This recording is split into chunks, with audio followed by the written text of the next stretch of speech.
নমস্কার বন্ধুরা, শুভ সকাল। পুষ্পর বাঙাল হেসেলে আপনাদের সবাইকে স্বাগত। আজ আমি বানিয়ে দেখাবো মাটির হাঁড়িতে কচু পাতা ইলিশ। সেই জন্য কিছু মশলা নিয়েছি। দেখুন, কাঁচা পাকা লঙ্কা, নারকেল, পোস্ত, কয়েকটা কাজু বাদাম আর একটু সর্ষেটা আমি ধুয়ে রেখেছি। সবার প্রথম কাজ যেটা, সেটা কচু পাতাটাকে কুচিয়ে নিয়ে এসছে দেখা। দেখুন বন্ধুরা, কচু পাতাটাকে কুচিয়ে নিয়ে এসেছি। এর মধ্যে দিয়ে দেবো সামান্য পরিমাণে লবণ আর দিয়ে দেবো বেশ খানিকটা পাতিলেবুর রসটা দিয়ে কচু পাতাটাকে আমি বেশ ভালোভাবে কচলে হাতের সাহায্যে মেখে নেব। দেখুন, কচু পাতাটাকে আমি খুব ভালোভাবে মেখে মজিয়ে দিয়েছি। এবার এটা সাইডে সরিয়ে রেখে দেবো ঢাকা দিয়ে। আর ততক্ষণে আমি এই মশলাটা পেস্ট করে নিয়ে আসছি। বন্ধুরা, মশলাও হয়ে গেছে, কচু পাতাও খুব ভালোভাবে মজে গেছে। এবার চিপিয়ে রসটা ফেলে দেবো কচু পাতার। দেখুন, এতটা রস ফেলে দিয়েছি আমি। এতে কারোর গলা ধরার ভয়ও থাকবে না, আর পিচ্ছিল ভাবটাও চলে গেল। এবার মুঠো করে তো করেছিলাম, সেই জন্য এটা দলা পেকে গেছিলো, দলাটাকে ছাড়িয়ে নিলাম।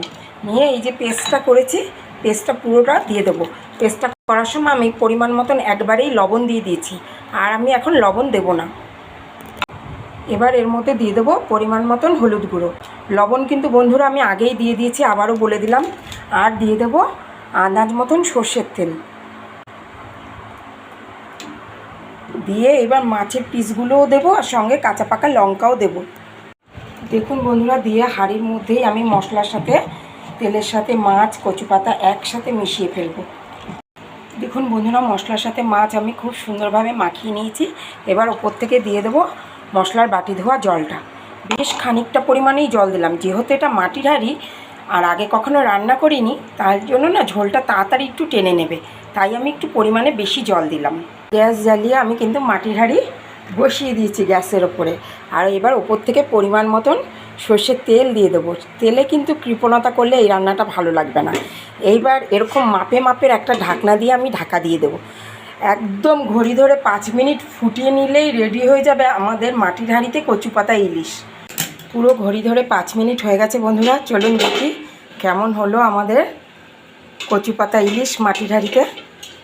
দেখুন, ওফ, সেই হয়েছে সেই। জানি না আমার ক্যামেরায় বুঝতে পাচ্ছেন কি না আপনারা।